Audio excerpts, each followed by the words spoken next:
전국에 폭염특보가 내려진 가운데 오늘도 폭염이 이어지고 곳곳에 소나기가 내리겠습니다. 낮 최고 기온은 대구가 35도, 춘천과 대전이 34도, 서울과 전주는 33도로 어제보다 조금 더 높겠습니다. 서울은 아침 기온이 26도를 기록하는 등 밤새 더위가 이어졌습니다. 아나운서 이재홍이었습니다. 제1라디오 4시 뉴스를 마칩니다. KBS.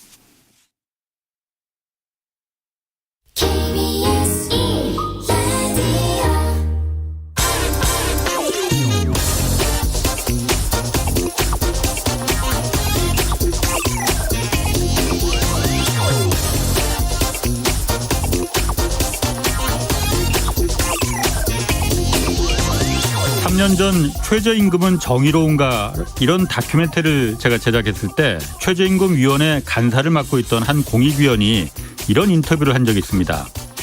최저임금을 결정하기 전에 그 뒤에 숨어있는 착취적인 구조를 바로잡는 것이 먼저다.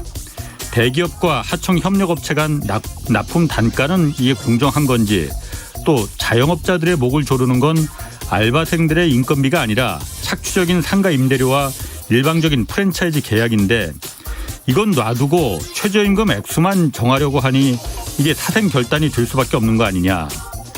노동자들의 임금뿐 아니라 하청 협력업체와 소상공인들의 이윤까지 같이 올라갈 때 소득이 주도하는 성장이 가능한 건데 왜 국가가 이 부분은 뒷짐지고 보고만 있는지 모르겠다, 이런 내용이었습니다. 그러면서 최저임금위원회를 대통령 직속에 강력한 권한을 가진 국가임금위원회로 개편해서 임금과 관련된 모든 정책을 수립하는 것뿐만 아니라 착취적인 구조가 있으면 국가가 직접 개입해야 한다, 이런 의견도 내놨습니다. 어제 내년도 최저임금이 격렬한 진통 끝에 결정됐습니다. 최저임금은 받는 노동자나 또 주는 사장님이나 모두 최약자 계층입니다. 을과 을끼리의 이 사생결단을 진짜 갑들은 뒤에서 웃으며 지켜보는 이 악순환을 다음 정부에선 반드시 바꿔야 합니다. 안녕하십니까. 경제와 정의를 다잡는 홍반장, 저는 KBS 기자 홍사원입니다. 1라디오 이제 콩에서 보이는 라디오로도 시청할 수 있습니다. 콩 앱 켜시고 하단에 있는 캠코더 마크 누르면 됩니다. 물론 유튜브로도 계속 보실 수 있습니다. 자, 홍사원의 경제쇼 출발하겠습니다.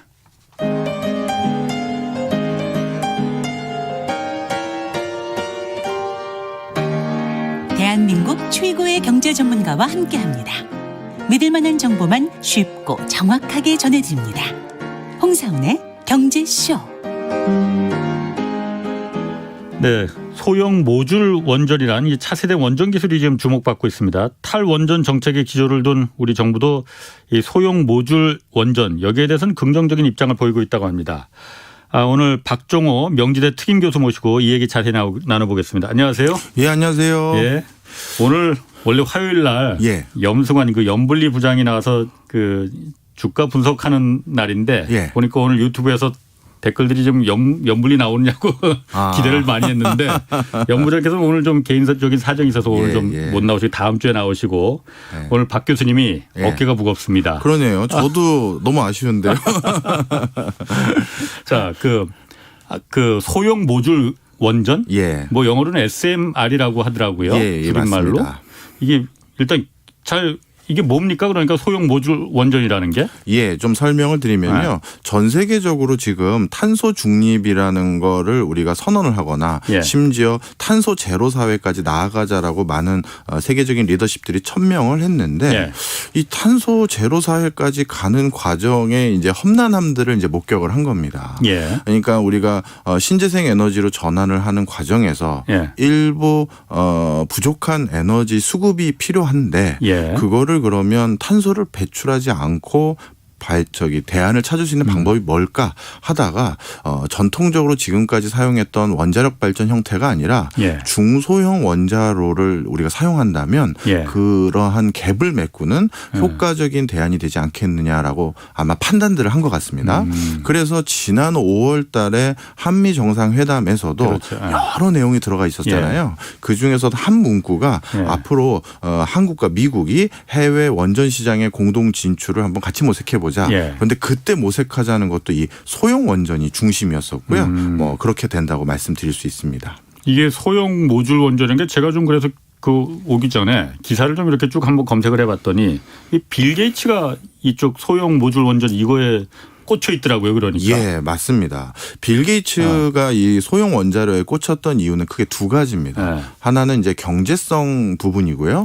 더 큰 이유는 기후 환경에 대한 대응책으로 생각을 하는 건데요.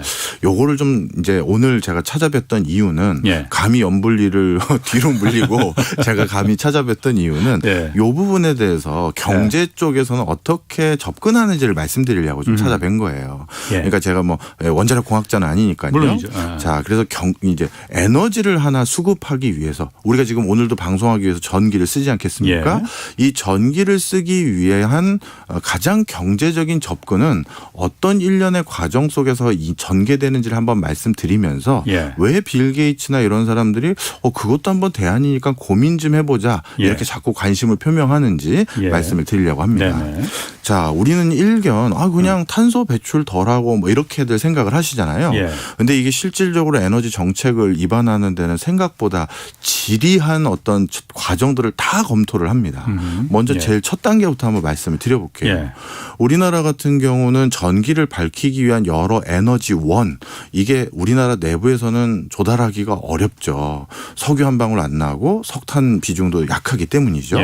그러다 보니까 우리나라 같은 경우는 이 전기와 같은 이제 발전소를 돌리기 위한 에너지원을 외국으로부터 선적해서 가지고 오는 과정에서 들어가는 물류 비용과 그 과정에서도 이산화탄소나 환경 오염을 유발하거든요. 그거까지 같이 일단 첫 단계로 고민합니다. 자, 그렇다면 1000메가와트 뭐 예를 들어서 원자력 발전소 하나 정도에서 공급할 수 있는 전력 양인데요. 이 1000메가와트 의 발전을 석탄을 기반으로 한 화력 발전소로 만약에 가동한다라고 한다면 해외에서 석탄을 싣고 와야 되잖아요. 그렇죠. 그때 석탄을 싣고 오는데 필요한 석탄의 선적량이 220만 톤 이상을 싣고 와야 돼요. 석탄을. 그다음에 석유로 만약에 1000메가와트 이 정도를 발전하려고 한다면 100만 톤 이상. 그다음에 LNG도 역시 100만 톤 이상. 그런데 만약에 원자력 발전소로 이 1000메가와트의 발전을 해보자라고 하면 뭐 20톤 정도의 뭐 우라늄 싣고 오면 이 발전소를 돌릴 수가 있는 거죠. 그러니까 이 물류 비용 차원에서도 절감이 그동안 됐었었고 그다음 또 한 가지는 이렇게 배를 운항하는데도 또 지구 환경을 오염시킬 많은 행동들을 하게 되는 거잖아요. 그것도 또 원자력이 좀 덜 유발하는구나. 이산화탄소 배출도. 이게 이제 1단계고요. 그래서 가져왔잖아요. 가지고 오면 그 에너지원을 발전소에서 이제 돌려야 되지 않겠습니까? 그럼 제일 먼저 해야 될 건 발전소를 지어야겠죠. 그 발전소를 짓는데도 또 돈이 들어갑니다. 뭐 당연하죠. 그러니까 우리가 내는 전기요금이라는 건 그 에너지원을 선적해서 가지고 오는 비용에다가 발전소 짓는 비용에다가 뭐 5만 가지 비용이 다 들어가는 거잖아요. 그렇죠. 자, 그래서 그 발전소를 진다고 했었을 때 예를 들어서 요즘 가장 신재생 에너지로 대안으로 급부상했던 태양광 패널을 설치해서 1000메가와트 이의 발전을 하려고 한다면 이게 75km 제곱 정도의 부지가 필요한데요. 이 면적이 어느 정도인지 참 감이 안 오실 것 같아서 75제곱킬로미터. 요거를 제가 환산을 좀 해왔는데 이게 상암 월드컵 경기장 한 150개 정도를 지을 수 있는 부지가 필요한 거예요. 그런데 아무래도 태양광이 발전 효율이 좀 떨어지니까. 그리고 대규모 패널들을 막 설치해야 되잖아요. 그리고 만약에 풍력으로 한다 하면 월드컵 경기장 51개를 지을 부지가 필요하긴 하죠. 자, 근데 만약에 원자력으로 한다라고 하면 그동안의 전통적인 대형 원자력 같은 경우는 월드컵 경기장 하나 정도 지을 부지가 필요했던 거죠. 그러다 보니까 지금 우리나라에서 사실 제일 비싼 게 뭔가요? 땅이죠. 그러다 보니 이 땅을 솔직히 더 정확히 말씀드리면 이 월드컵 경기장 151개를 지을 부지를 단독으로 조성할 수 있는 땅도 없긴 합니다. 근데 만약에 그 땅을 수용한다, 민간에 수용한다 하더라도 이제 많은 돈이 들어가긴 합니다. 이게 2단계까지고요. 이제 3단계는 그러면 이제 에너지원도 가지고 오고 그다음에 발전소도 지었어요. 그럼 발전소 안에 터빈 같은 걸 돌려야 되잖아요. 발전기를. 그럼 발전기를 돌리는 과정에서도 에너지 유실이 생기면 안 되잖아요. 그렇죠. 그런데 그 발전기를 돌리는 과정에서도 뭐가 제일 경제적이냐. 봤더니 대형 발전기 여기로 따지면 이제 화력 발전이나 그렇죠. 원자력 발전소가 여기에 해당되는 겁니다. 예. 여기가 인풋 대비 아웃풋의 즉 에너지 전환 효율이라고 부르는데 예. 이게 98%에서 거의 99%예요. 예. 그러니까 거의 유실이 안 된다는 거죠. 그런 과정 그런데 이제 그럼 아까 태양광 전지 이건 어떻게 되느냐? 실제 태양이 머금고 있는 에너지 원 중에서 우리가 필요한 전기로 환원할 수 있는 비율은 한 30% 정도 내외 정도밖에 안 돼요. 30-40%가 아니고 태양광 패널이 예전에는 그 발전 효율이 한 7%였는데 지금은 네. 한 14%까지 올라가긴 네. 했다고 그러더라고요. 그래서 네. 굉장히 네. 떨어지긴 하죠. 맞습니다. 계속해 보시면. 네. 그래서 이제 이렇게 이제 효율을 바꾸는데 역시 화력 발전이나 원자력 발전이 훨씬 더 효율성이 높았던 거죠. 예. 바로 그러다 보니까 지금까지는 예. 우리나라를 비롯해서 적지 않은 국가들이 예. 원자력이 싸구나. 예. 쉽게 얘기해서. 야 그러면 원자력을 조금 쓰자 이거예요.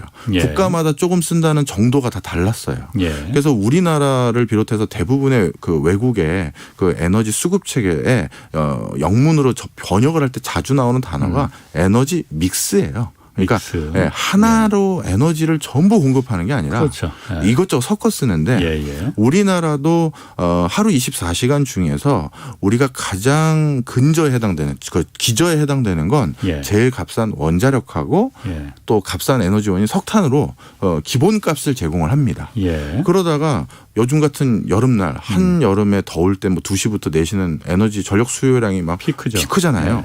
그럴 때는 야 이거 전력 더 공급해야겠다. 그럼 이제 비싼 에너지원인 LNG도 태우고 예. 더 시급할 때는 이제 팔당된 수문 열어서 수력도 돌려가지고 그렇죠. 예. 에너지를 공급하는 형태로 이렇게 섞어서 써온 거죠. 예. 이렇게 이제 써왔는데 이 과정에서 이제 가만히 보니까 원자력을 일단 차지하더라도 예. 좀 전에 말씀드렸던 석탄, 석유, LNG도 분명 중요한 수급 체계인데 여기까지 지금 이게 싸다고 생각해서 써왔는데 네. 가만히 보니까 이게 이산화탄소를 배출하면서 우리가 단순히 직접적으로 들어가는 비용이 아니라 기후 환경이 변화돼서 예. 기후 재난재해 이게 너무나도 빈벌하고 강하게 유발되다 보니 또 다른 형태의 사회적 비용이 너무나도 많이 유발되는구나. 예. 대표적으로 얼마 전에 우리 일본에서 산사태 크게 났었잖아요. 예. 그것도 역대 뭐 최고급의 단기 그 폭우가 맞습니다. 있었었고요. 예. 텍사스에 뭐 예를 들어서 한파라든가 아프리카의 뭐 메뚜기 때 창궐이라든가 이게 전부 다 기후 이상으로 인한 거거든요. 예. 그것으로 인한 경제적 피해는 농수산물에 대한 인플레이션 유발이라든가 그래서 자동차 산업에 대한 뭐 공급망 훼손 뭐 여러 가지가 있잖아요. 예. 그래서 그러면 이제 이산화탄소 배출을 빨리 줄여야겠다. 여긴 다 공감을 했어요. 예. 그래서 그러면 제일 빨리 줄일 수 있는 우리가 생각한 대안은 역시 이산화탄소 배출이 안 되는 태양광, 풍력, 뭐 또 뭐 국가에 따라서는 조력, 뭐 지력 여러 가지가 있지 않겠습니까? 예. 이런 걸 사용하려고 하다 보니 또 다른 문제가 생긴 거예요.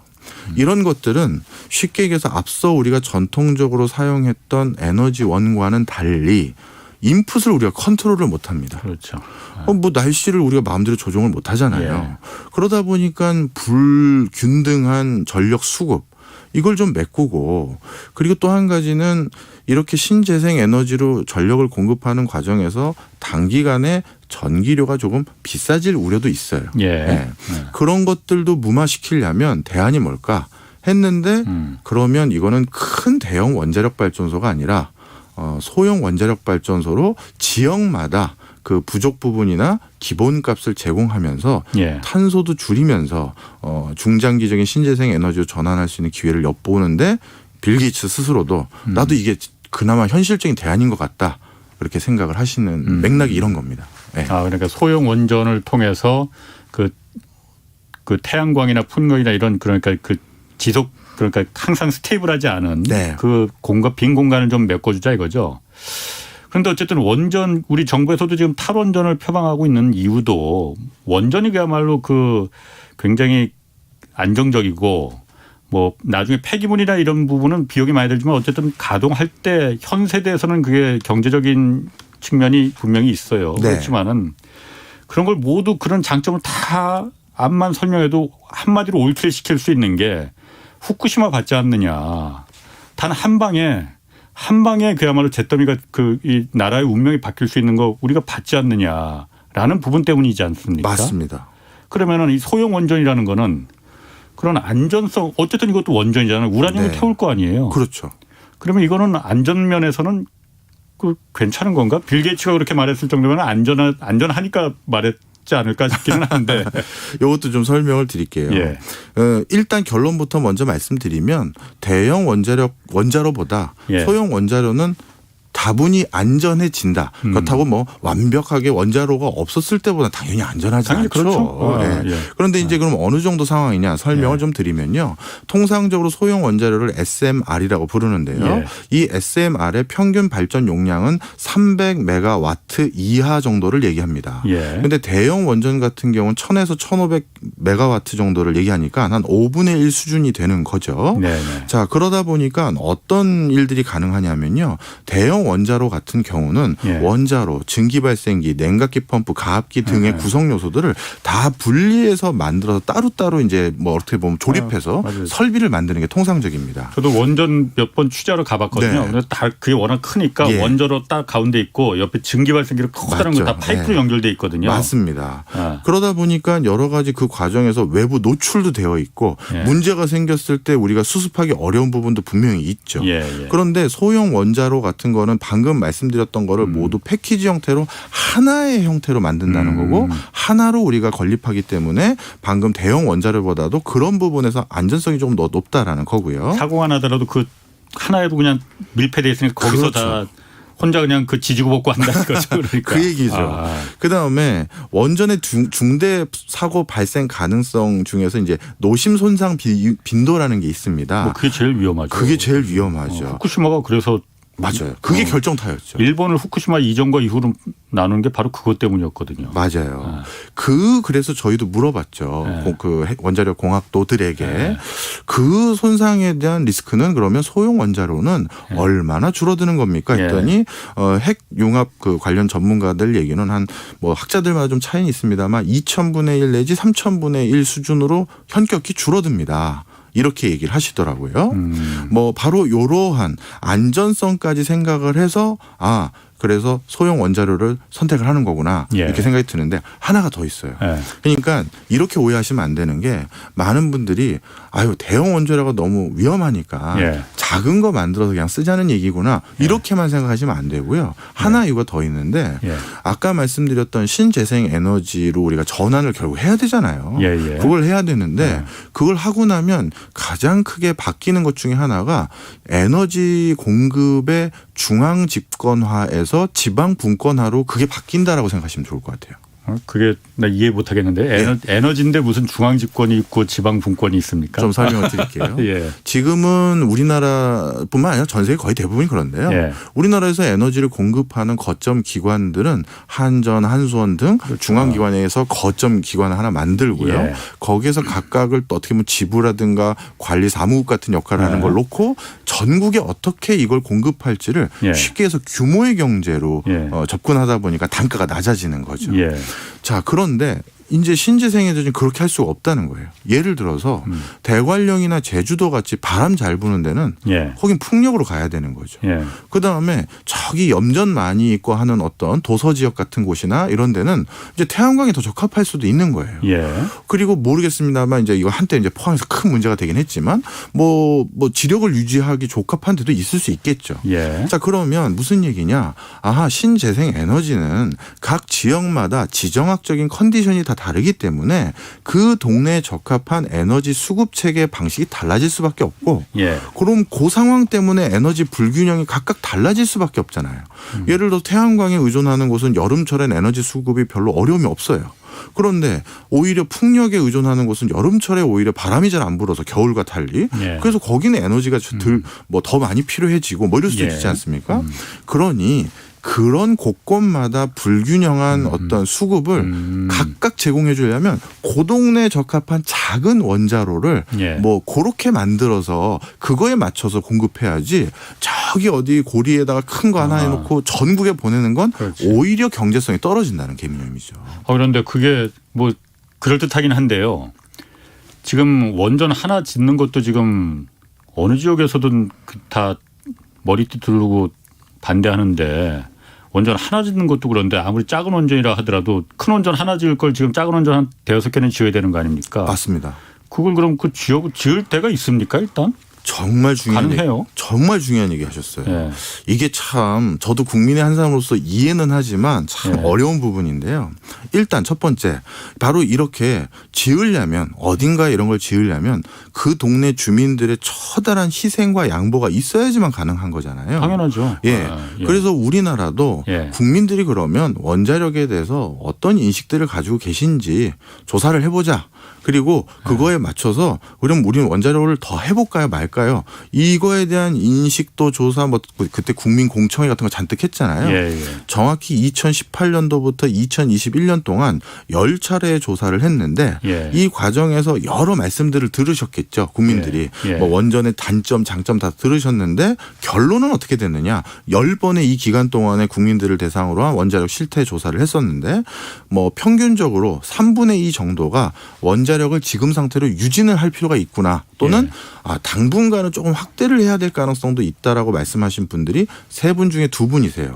예. 그러면 이제 국가 입장에서는 자신감이 생긴 거잖아요. 뭐 국민들이 에너지를 뭘로 공급할지는 어떤 위정자 혼자 정하는 게 아니라 그 국민들의 동의가 있어야 되는 거거든요. 예. 그래서 국민들이 이렇게 동의하셨으니 그럼 저희 한번 해볼게요. 하고 그다음 해야 될 거는 그럼 이제 지어보자 하고 동네를 선정해야 되잖아요. 그러니까. 이제 이때부터 문제가 생기는 거예요.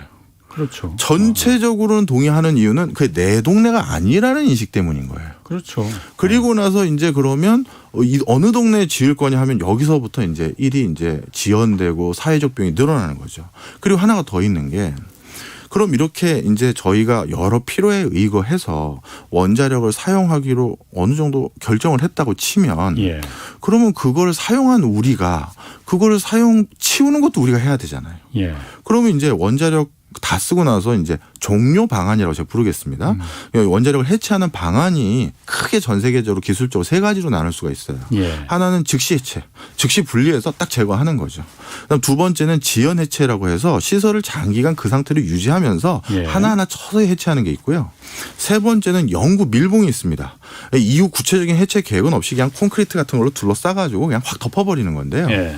자, 그런데 이 3가지 내용 중에서 국민들이 제일 선호하는 게 어느 걸 것 같으세요?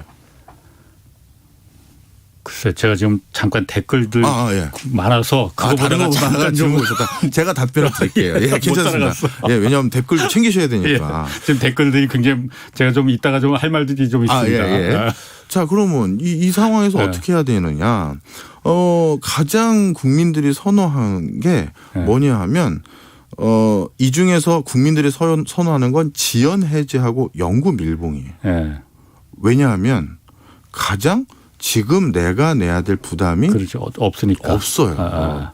미래 세대 또 넘기는 거지 뭐. 거예요. 예. 네. 그러니 약간 이거 저도 국민의 한 사람으로 이해는 하는데 예. 정말 값싼 건 누구나 동의하거든요. 예. 근데 이걸 이제 치우는 게 너무나도 걱정이고 얼마의 비용이 들지도 너무 이건 편차가 크더라고요. 그러니까 그 나중에 폐기물 처리 비용이나 해체 비용까지 하면은 원전이 그러니까 싸지 않다는 싸다고 게 안 놔두고 얘기할 수 있는 거죠. 반대쪽의 논리잖아요. 실제 싸지 않아요. 예. 네. 그런데 그러면 싸지 않던 뭐든 간에 적어도 이걸 싸게 쓴 혜택은 우리가 다 받았잖아요. 예, 예. 그러면 그 비용도 결국 우리가 부담을 하는 게 원칙일 수 있는데 예. 이것도 아까 원자력 인식도 설문조사 결과 제가 같이 소개해드리는 이유 아마 네. 아실 겁니다.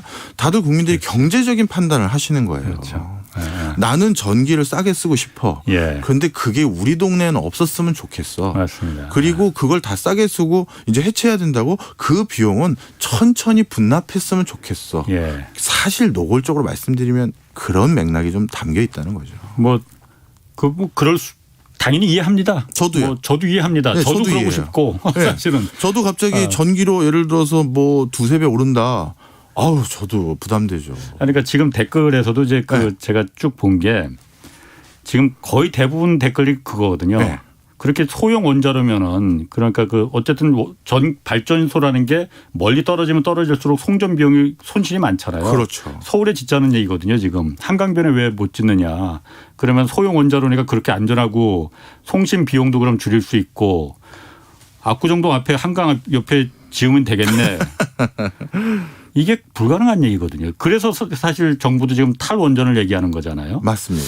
그런데 지금 제가 조금 전에 박 교수님 그 얘기 제가 중요하게 들었거든요. 누구나 내가 싸게 전기를 이용하고 싶다라는 그럼요. 부분.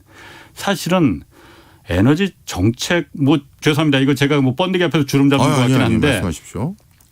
우리나라 에너지 이 구조는 사실 공급은 국가가 얼마든지 할 테니까 마음대로 쓰라 이거나 사실 다름없다고 보거든요. 네. 왜냐하면 제가 한 가지만 예를 들어 제가 몇 네. 년 전에 한번 뉴스에서 이거 리포트를 한 적이 있어서 그래요.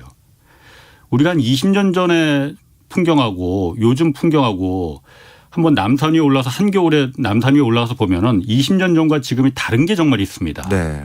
뭐냐면은 옛날에는 빌딩마다 보일러 떼느라고 그 수증기가 뽀얗게 다 났거든요. 네. 요즘 한겨울에 남산 가보면은 연기 나는 굴뚝 빌딩 하나도 없어요. 맞아요. 전부 다 전기로 다 난방을 하거든요. 시스템 에어컨이지 않습니까? 네. 옛날에는 보일러로 그냥 떼서 난방하는 게 자연스러웠어요. 네. 근데 요즘은 전기가 편하지. 그냥 스위치만 누르면은 깨끗하게 뭐 기름 뗄 필요도 없이 시스템 에어컨으로 다 전부 다 냉방과 난방을 같이 하니까 요즘은 겨울철에 오히려 한겨울에 그 블랙아웃 위험성이 막 점점 더 커진다는 거잖아요. 그냥 난방은 에너지라는 게 한 번 변환시킬수록 그 효율이 뚝뚝 떨어지잖아요. 예. 불 떼서 그냥 그거로 다 난방을 하면 되지. 그걸 다시 불 떼서 전기로 만든 걸 다시 또 불을 떼는 이 비효율을 그냥 놔두고 전기가 모자란다고 발전소를 원자력 발전소든 뭐 발전소를 계속 짓는 게 이게 맞는 거냐. 저는 그거부터 바꿔야 된다고 보거든요. 우리나라 또 제철소 전기로 다 용광로를 돌립니다. 전기로. 그 전기 용광로 하나 돌리는데 발전소 하나가 필요한 정도의 그 전기를 먹잖아요. 왜냐 산업용 전기가 그만큼 우리가 싸죠. 혜택을 주니까 그런 거거든요. 네. 이걸 놔두고 전기는 마음대로 펑펑 쓰게 해라 놔두고 대신 국가가 공급을 어떻게든 할게. 이거는 불가능한 거죠. 맞아요. 그렇지 않습니까? 맞아요. 그래서 이제 이걸 또 정확하게 짚어드리면 지금 우리나라 에너지 수급 체계는 단순히 전기를 싸게 공급하는 그 이유를 조금 더 여러 맥락에서 살펴봐야 되는데 제가 한번 어느 공공기관 내부에서 저희들끼리 이제 뭐 사보도 있고 여러 가지가 있지 않겠습니까? 예전 직장 다닐 때요. 그래서 이제 공공기관 내부에서 KDI 다녔을 때. 예. 뭐 이런 한번 칼럼을 어느 기관에 그 의뢰를 받아서 제목을 그렇게 한번 써본 적이 있었어요. 뭐냐 하면 삼성 상징적인 이제 단어를 드린 거죠. 삼성전자의 막대한 흑자는 한전의 막대한 적자에서 비롯될 수도 있다. 보조금이나 마찬가지라고. 뭔 소린지 하셨죠. 예. 우리나라 많은 굴재 기업들, 뭐 중소기업도 마찬가지고요. 국제적으로 수출을 해서 먹고 사는 곳들이 대부분이고 우리나라도 전 세계에서 대외 의존도가 가장 높은 국가들 중에 하나입니다. 예. 그런데 이제 그럼 전 세계 수출을 하기 위해서는 그 제품들의 가격 경쟁력이 중요한데 이제 제조해서 물건을 만드는데 가장 중요한 코스트는 전기료거든요. 예, 맞습니다. 그러면 이제 전기료를 어떻게든 낮춰야 되는 거예요. 예. 네. 그냥 전기료를 그냥 팡팡 써라. 그냥 밤에 집집마다 불 켜라는 그 의도가 원래는 아니었고 산업용 전기료를 낮춰서 국가에서 판매하는 여러 제품과 서비스의 국제적인 그래도 가격 경쟁력을 조금 도와주려는 의도가 있었어요. 그런데 이제 공공기관 같은 경우도 전기료를 그렇게 싸게만 무조건 공급해버리면 이제 여러 가지 이제 재무건전성에 위배가 되니 상대적으로 가정용 전기료는 좀 비싸게 해서 좀 뭐 절전을 할 수 있도록 아껴서 쓸 수 있도록 유도를 하려고 하는 구조였던 것이죠. 그런 구조에서 여기까지 흘러온 것이 일반적인 형태고요. 그래서 제가 이제 말씀드리려는 여러 요지 중에 하나가 가끔 이제 우리 또 이게 이제 우리의 이제 고민들이에요. 전기는 싸게 썼는데 가끔 보도에는 또 그런 거 나오죠. 뭐 에너지 관련 공기업 뭐 방만 경영 뭐 이런 것들 나온단 말이에요. 그럼 그런 관련 공기업들이 그러면 재무 건전성 유지하기 위해서 전기료를 그럼 실효성 있게 받을 수 있느냐? 그러면 이게 다른 것들까지 고민해야 되는 맞습니다. 그런 게 있다는 거죠. 지금 그래서 헤이든 님이 이런 댓글도 주셨어요. 지속 가능한 생존을 위해서라면 전기 사용료 현실화 이거 찬성하는 사람들 많습니다. 그리고 또 강선모 님도 미국이 우리나라에 철강 그 덤핑 관세 부과할 때 논리가 거의 전기료 보조금이었다. 맞아요. 사실 맞습니다. 자, 하나만 더 말씀드릴게요. 예. 아까 우리가 이제 저 댓글 이제 질문 받다가 제가 하나 말씀 못 드린 게 있는데 예. 그러면 그 아까 압구정동에도 원자력 발전소 작은 거 짓자.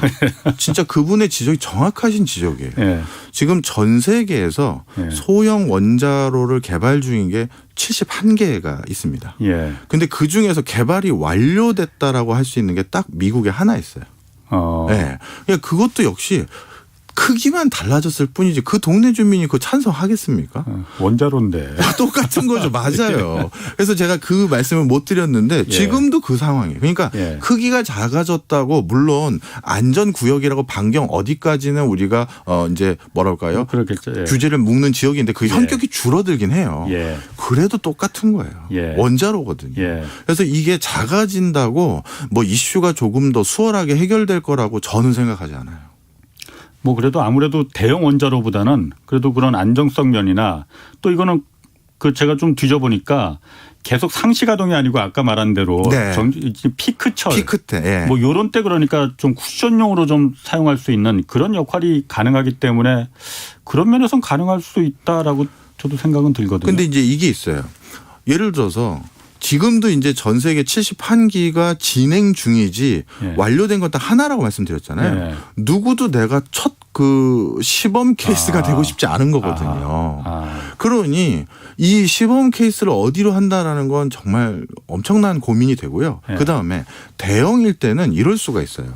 그 대형 원자로를 어딘가 지음으로써 예. 그 동네 주민들이 큰 희생을 국가 차원에서 해 주신 거잖아요. 예. 그분들에게 정말 적지 않은 피해 보상금을 드릴 수가 있어요. 맞습니다. 예. 근데 이 소형 원자로를 딱 지어서 그 근처에 어떤 수급을 책임져주는 그분들에게 과연 이 피해 보상 규모도 그분들이 만족할 만한 수준으로 줄 수도 없을 것 같고 그렇죠. 그렇다면 뭘로 이분들에게 예. 희생을 양보할 건지 예. 이런 부분인 거죠. 그 부분은 뭐 해결을 해야 될 부분이고 그러면 지금 이게 우리 한국 정부에서는 우리 정부는 지금 이 소형 원자로에 대해서 전반적으로 정책 방향은 탈원전이지만은 소형 원자로 이 부분에 대해서는 좀 입장이 좀 다른 수도 있는 것 같아요. 어떻습니까? 예, 우리나라도 이제 소형 원자력과 관련돼서 기술 개발을 이제 본격화하겠다라고 이제 천명을 했고요. 예. 사실 한국은 다목적 소형 원자로라고 해서 스마트라고 저희들은 불렀었는데 예. 2012년에 표준 설계 인증까지 완료를 해놓은 상태였습니다. 예. 근데 이제 여러 가지 에너지 관련한 정책적인 기조들 속에서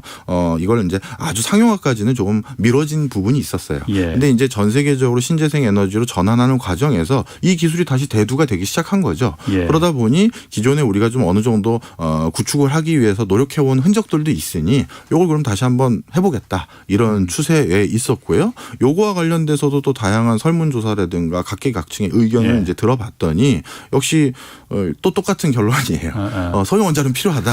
근데 우리 동네는 아니었으면 좋겠다. 자, 오늘 뒷부분도 또 중요한 게 좀 있어서 몇 개 말씀드리면 예. 한 가지 이제 다들 원자력이 찔찔음 하시잖아요. 예. 우리는 바로 밑에 일본, 바로 위에 러시아 얼마나 큰 희생이 일어나는지 봤지 않습니까? 그러니까, 예. 그러다 보니까 원전을 싫어하시는 분들이 가끔 오해성 어떤 근거들을 가지고 오시는 분도 계세요. 이거는 좀 저희가 바로 잡아야죠. 아무리 예. 원전이 싫다 하더라도. 예. 첫 번째는 대한민국이 원전 밀집도 세계 1위 아니냐. 예. 더 지을 데도 없고 이렇게 원전 의존도가 높은 나라에서 더 원전에 한다는 건 정말 뒤로 역행하는 거다. 예. 자, 이거는 원전 밀집도라는 저희 같이 이제 통계 만지는 사람들이 알 수가 있는 거니까 당연히 모르실 수밖에 없어서 오늘 소개를 시키려고 하는 건데요. 이 원전 밀집도라는 이 개념을 예. 그대로 태양광에 적용시키면요. 예. 우리나라는 태양광 밀집도도 세계 4위입니다. 어허. 요즘 워낙 많죠. 네. 아, 예. 그러니까 우리나라는 국토에 비해서 뭔지 아시겠죠? 예. 밀집이 너무 높아요. 근데 태양광은 위험한 건 아니잖아요. 그렇긴 하죠. 예. 그래서 이제 근거로 원전 밀집도가 세계 1위니까 더 지으면 안 된다라는 걸 하면 태양광 밀집도도 1등이 네덜란드, 2등이 일본, 독일이 3등, 저희가 4등이에요. 그러니까 그런 논리는 이제 안 되고 정말 우리가 건설적인 논의를 좀 해야 되는 그런 게 하나 있고요. 그다음 또 하나 말씀드리면 그럼에도 불구하고 우리가 이번에 반대로 신재생 에너지로 가야 될 이유가 예.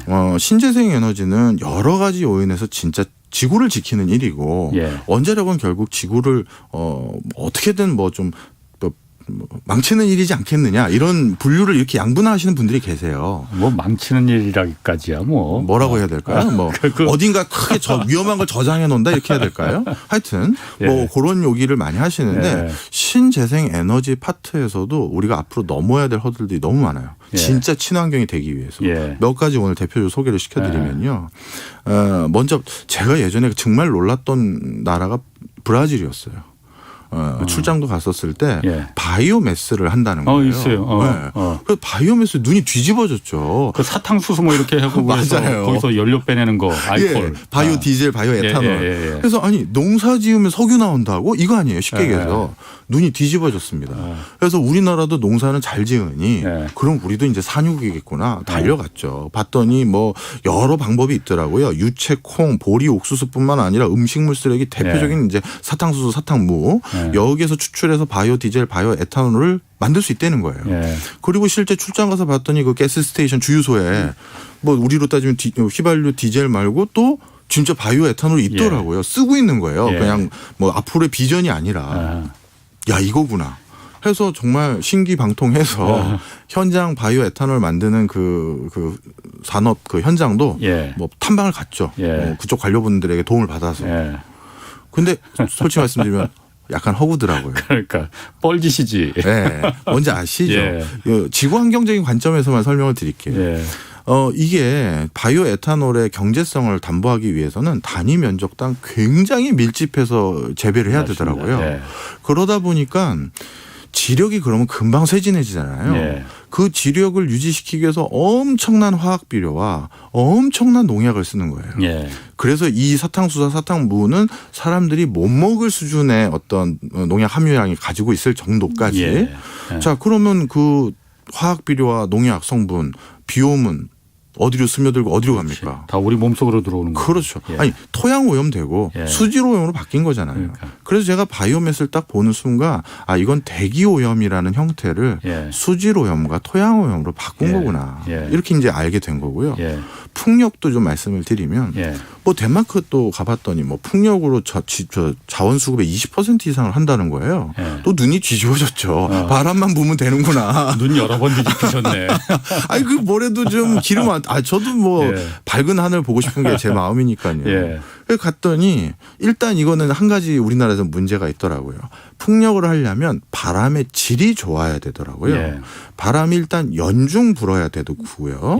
그다음에 불 때 한쪽 방향에서 한쪽 방향으로 불어야지 뭐 10분에는 오른쪽에서 왼쪽 불다가 10분 뒤에는 왼쪽에서 오른쪽 불면 하면 이건 뭐 많이 효율성이 떨어진대요. 근데 덴마크는 아주 공교롭게 바람이 그런 형태로 부는 연중 부는 나라였던 거죠. 그러면 이건 그러면 바람만 잘 부는 나라들이면 완전히 그냥 친환경입니까? 했더니 그쪽에서 하는 게 이게 참 안타깝게도 이 그 풍력 그 발전을 설비를 대규모로 구축했던 동네 근처에는 야생 동물이 많이 폐사한다고 하더라고요. 소리 때문에. 윙윙거리는 소리 때문에. 굉장히 큽니다, 사실. 근데 저희들 소리가 느끼는 것보다 그 동물들은 워낙 우리보다 주파수 대역을 더 크게 느끼잖아요. 그러다 보면 이게 굉장히 크게 들린대요. 그래서 무슨 말씀이냐? 신재생 에너지도 사실은 완벽하게 친환경이라 얘기할 수 있는 게 드물어요. 그나마 제가 여러 나라 돌아다니면서 실망하고 왔지 않겠습니까? 눈만 뒤집히고. 눈만 뒤집혀지고 바람도 제대로 안 불어. 뭐 이게 뭐 다른 것도 안 되고 그래서 한국에 와서 이제 공학 하시는 분들에게 물어봤어요. 이게 신재생 에너지 하려면 지정학적인 컨디션이 정말 중요한 것 같더라. 바람이든 뭐 아니면 날씨든 간에 우리나라는 뭐가 좋아요 했더니 우리나라는 전 세계 5대 조석간만의 차가 큰 나라 중에 하나래요.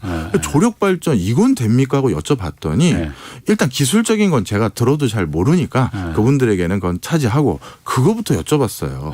많은 비용이 들고 효율성이 떨어지더라도 환경을 지키기 위해서는 이게 괜찮나 했더니 조력발전도 약간 퀘스천 마크가 있대요. 그래서 이건 또 뭡니까 했더니 그 조력발전 설비를 구축한 그 바닷가 근처에 해수면 온도가 올라간대요. 근데 해수면 온도는 해수면 온도가 1도 상승한 건 거의 우리 집 표면 온도가 평균적으로 한 10도 상승한 효과와 똑같은 환경 변화래요. 조력발전소가 해수면 온도가 바닷물 온도가 왜 올라갈까? 그건 뭐 설명 들었지만 뭐 제 영역은 아니라서. 그래서 이러한 온도가 좀 올라가는 유인이 생겨버리면 그 근처에 어패류이나 이런 쪽에 또 문제가 생긴다는 거죠. 그렇군요.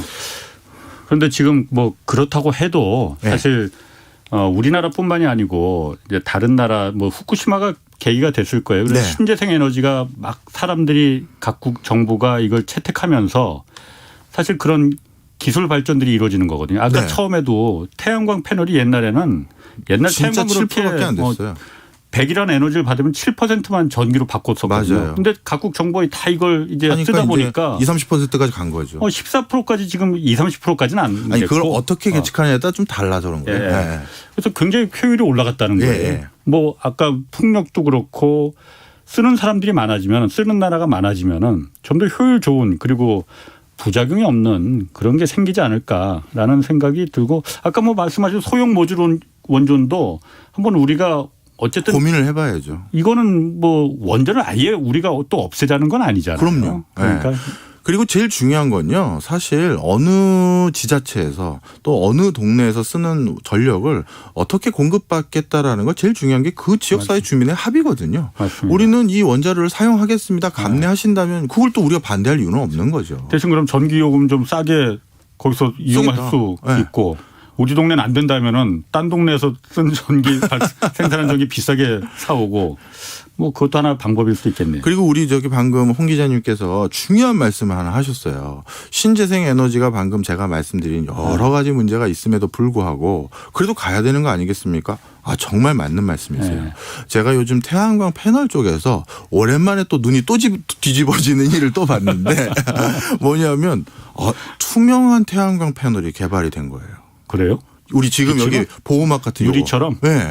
이게 전 세계에서 한 7, 8군데 개발이 됐고 제가 본 거는 미시간 주립대학교에서 개발 완료된 걸 봤는데 그럼 그냥 유리창처럼 쓰면 되겠네. 완전히 유리창처럼 투명해요. 우리나라도 울산과기대에서 나름대로 반투명 정도 되는 걸 개발했다고 하더라고요. 자, 그러면 이거 어디다 설치하면 될까요? 아파트 그냥 유리창에 다 설치. 맞아요. 자기 집 전기 그냥 쓸 수 있게. 맞습니다. 그래서 아직까지는 경제성이나 상용화까지는 그렇겠죠. 어렵지만 이런 논의를 지금 시작하고 있는데요. 어떤 거냐면 저희 KBS로 말씀드리면 예를 들어서 KBS 전 건물의 유리창을 이 투명한 태양광 패널로 바꾸면 이 건물 자체가 자가 발전을 하지 않겠습니까? 그런데 사실 이 KBS 우리 본관을 12시부터 오후 2시까지가 일조량이 좋아요. 그래서 이 태양광 패널로 우리가 전부 완충이 돼서 그래가지고 여기는 전력이 남아요. 그런데 이 12시부터 2시는 저 길 건너에 있는 예를 들어 정경련 빌딩이 그늘이 진다. 그러면 여기서 잉여 전력을 그 건물로 빌려주는 거예요. 그리고 반대로 정경련 빌딩은 2시부터 4시가 일조량이 좋고 여기 건물은 오히려 그때가 그늘 진다면 거기서 여기를 또 빌려주는 거죠. 그러니까 과거와 같이 저기 발전소에서 전력을 끌어오는 게 아니라 건물들이 자가 발전을 조금씩 해서 빌리고 빌려주고 이런 형태로도 우리가 한번 미래 사회를 그려보자. 이런 논의들도 막 지금 전개를 하고 있어요. 알겠습니다. 오늘 뭐 소형 원자론 얘기하고 또 지금 오늘 탄소세, 탄소 국경세 이 얘기도 좀 해야 되는데 시간이 그렇게 많지는 않지만은 내일부터 그 EU 유럽 국가가 탄소 국경 조정 제도 이거를 발표할 예정이에요. 탄소 국경세를 도입하겠다는 건데 일단 탄소 국경세 이게 그러니까 뭐 아시는 분들도 많겠지만 간단히 어떤 건지 먼저 좀 얘기를 해 주시죠. 말 그대로 탄소를 배출하는 여러 가지 경제활동을 수행하는 과정에서 그것이 이제 국경을 넘나들면서 경제활동이 전개할 때는 과세하겠다는 거예요. 쉽게 얘기해서. 탄소를 배출한 제품들은 만들 때 그 탄소를 배출하는 그 어떤 뭐 전기가 됐든 뭐가 됐든. 맞습니다. 그럼 이걸 탄소 국경세를 이거 어떻게 나라마다 적용할 방법이 지금 그게 문제예요. 이게 아직까지는 논의의 초창기다 보니까 구체적인 과세라는 건 제일 중요한 게 과세 근거의 객관성이거든요. 그거에 대해서는 이제 앞으로 논의하자는 추세고요. 근데 제일 중요한 건 이러한 논의가 지금 저희들 딴에서는 댐이 무너졌다고 표현을 많이 해요. 그러니까 이런 것들이 이제 과세가 부과하기 시작하면 그리고 여태까지 저한테 또 이런 소리들 많이 하세요. 아, 국제적인 리더십들이 이렇게 환경을 지키자고 무슨 선언서 발표하고 뭐 해보자 하는데 다 또 뒤로 미루고 또 미루고 하는데 이번에도 그런 거 아니겠어요 하는데 아, 이번 코로나19 이후에는 좀 달라진 것 같아요. 그래요? 제가 대표적인 외신 보도 하나만 말씀드리면 제가 외신 하나 보다가 깜짝 놀란 게 프랑스 정부 관련 외신이었는데요. 프랑스 정부에서 누가 시킨 것도 아닙니다. 뭐 국제적인 합의로 강제적으로 한 것도 아니고요. 고속전철, 떼제베라고 부르죠. 고속전철로 2시간 반 안에 도착할 수 있는 도시들은 파리에서 무조건 비행기 취향을 금지시키겠다는 거예요. 탄소 배출을 줄이기 위해서? 맞습니다. 자동차는 전기로 바뀌어가고 있죠. 고속전철은 옛날부터 전기였어요. 그렇죠. 그런데 비행기는 화석연료를 그렇죠. 쓰잖아요. 그러니 정부 입장에선 야, 2시간 반 안에 편하게 갈 수 있게 해줬는데 왜 괜히 비행기 타니? 비행기 취향 금지, 노선 없어. 이렇게 하겠다는 거예요. 이런 거는 사실 코로나19와 같이 지금 경제적으로 많은 것들이 아직 해결되지 않은 상태에서는 가능하면 기업들에게도 부담을 주는 급변하는 정책들은 안 하는 게 통례거든요. 그럼에도 불구하고 너무 지금 다급하다는 거예요. 이거 미룰 수가 없는 거다. 기후환경을 지키기 위한 게. 그래서 많은 기업들에게 피해나 또는 불편함을 야기할 수 있음에도 불구하고 선도적으로 먼저 하기 시작한 게 요 근래 대표적인 단적인 예를 들었지만 그러면 방금 말씀드렸던 탄소 관련한 국경세 이것도 자칫 잘못하면 전 세계에서 수출 제일 많이 하는 국가들에게는 많은 또 다른 과세, 거기서 과세 부과하면 또 이중 과세가 생길 수도 있고 그렇게 되면 자칫 잘못하면 기업들 입장에선 이미 우리는 이제 디지털세, 뭐 탄소 국경 무슨 세 무슨 세 또 이산화탄소 배출로 인한 탄소세 이거 다 냈는데 한국에 또 뭘 또 세금을 내라고 하면 이거 이중 과세다 아니면 과세 부담을 줄여달라는 요구가 많아질 수도 있어요. 바로 그런 것 때문에 지금 이게 앞으로 어떻게 흘러 들어갈지 많이 지금 촉각을 곤두세우고 있는 수준입니다. 이게 그 다른 나라들보다도 뭐 한국도 마찬가지고 중국도 그렇고 제조업에 미치는 타격이 클 거 아니에요, 당연히. 뭐 맞습니다. 서비스나 뭐 IT업이야 뭐 탄소를 그렇게 뭐 배출할 만한 것도 딱히 있어 보이지 않고. 근데 문제는 우리나라의 1인당 이산화탄소 배출량하고 온실가스 배출량이 문제인 건데요. 대표적으로 전 세계에서 1인당 이산화탄소 배출량이 굉장히 많은 국가들을 기준으로 좀 살펴보면요. 제가 옛날에 연구 참여했었을 때 자료가 2018년도라서 그때 거를 가져오긴 했는데 사우디가 1인당 18.1이라고 했었을 때요. 미국이 16.6, 캐나다가 15.3, 한국이 12.4예요. 근데 일본, 우리와 제조 경쟁국이라고 할 수 있는 일본은 어떠냐? 9.1밖에 안 되고요. 중국이 오히려 7.0밖에 안 돼요. 중국이 어떻게 그렇게 낮지? 거기는 농업이나 인구수가 많으니까 배출 총량은 당연히 우리보다 많은데 인구 1인당 이산화탄소 배출량은 우리보다 적은 거죠. 그다음에 온실가스 배출량이 2017년에 비해서 2007년에 비해서 2017년까지 각국의 증감률만 비교해 드릴게요. 그 기간 동안 그 2007에서 2017년 기간 동안 독일은 10% 감축했고요. 일본은 8.4% 감축했고 러시아도 3.2% 감축했고 미국은 감축을 많이 했어요. 17.5%입니다. 그런데 중국은 그 기간 동안 53.6%가 늘었어요. 그런데 한국은 어떻게 됐느냐? 한국도 22.8%가 늘었죠. 그러니까 우리의 제조 경쟁국은 중국이라기보다는 이제 일본, 독일인데 일본, 독일은 이렇게 온실가스도 줄이고 이산화탄소 배출량도 줄여가고 있으면서 나중에 이산화탄소 배출에 과세 때린다면 그게 다 제품에 투영되잖아요. 자신들의 제품 가격 경쟁력을 유지할 수 있는 환경 경쟁력을 갖춰가고 있는데 우리가 아직 이거에 대해서 대응을 못하고 있는 형국인 거죠. 아까 말씀하신 대로 그냥 말만 요란하게 하고 나중에 흐지부지 없어지지 않을까 그렇게 기대하고 있는 거 아니에요? 그럴 수도 있고 솔직히 지금 저희는 아까 독일이라든가 많은 나라들은 신재생 에너지 비중을 상당히 많이 늘리고 있지만 아직까지 우리는 뾰족한 대안을 찾은 것은 아니거든요. 노력은 하고 있지만. 그런데 이번에는 말만 그렇게 하고 없어지지는 않을 것 같아요. 아까 말씀하신 대로 그 프랑스가 비행기도 못 띄우게 하는 정도로 맞습니다. 하는데. 맞습니다. 그러면은 미국 같은 건 어떻습니까? 미국 같은 경우도 지금 탄소세, 국경세 이거 지금 바이든 대통령 뭐 환경 쪽에 아무래도 돌아가 있으니까는. 근데 이제 바이든 대통령이 지금 돈 써야 될 때가 너무 많으신 것 같아요. 대표적으로 전기 자동차에도 그렇게 많은 보조금 주고 예. 앞으로 미국은 자동차 공국이잖아요. 왕국이잖아요. 예, 예. 그래서 이제 운행하면서도 많이 이산화탄소 배출되는 거 줄이겠다고 하셨는데 예. 이번에 재정 투여 예산 여러 가지 내용을 보면 이게 다 빠져 있어요. 워낙 돈 써야 될 때가 많아진 거죠. 예. 그래가지고 뭐 아마 말씀은 지키시는 정치인으로 알려져 있으니까 예. 하고는 싶은데 지금 또 이게 조금씩 뒤로 빠지는 게 아닌가 예. 싶고 그렇다고 뭐 셰일가스를 다시 유발한다든가 이러지는 않으세요. 예. 그렇지만 뭐 그렇다고 지금 굉장히 발 빠르고 선도적으로 하려는 것 같지는 또 않은 움직임이 좀 있습니다. 그러니까 유럽이 먼저 좀 치고 나가는 거군요. 예. 특히 유럽인들이 그걸 치고 나가는 이유가요. 눈에 보이기 때문이에요. 제가 이것도 출장 가서 본 건데요. 그린란드 출장을 갔는데 예. 빙벽이 밤사이에 떠내려온 거예요. 예. 근데 빙벽 실제 보시면 그게 웬만한 아파트 하나만 합니다. 높이가. 예. 뭐 10몇 미터가 넘죠. 저는 그냥 신기해서 그냥 사진이나 찍을까 했는데 알고 봤더니 아이고, 시간이 거의 다 됐습니다. 이제. 네. 제가 그냥 빠져들어가고서는 시간 가는지도 몰랐어요. 다음에 또 얘기하시죠. 뭐. 예, 고맙습니다. 지금까지 박정호 명지대 특임교수였습니다. 자, 오늘 여기까지 하겠고요.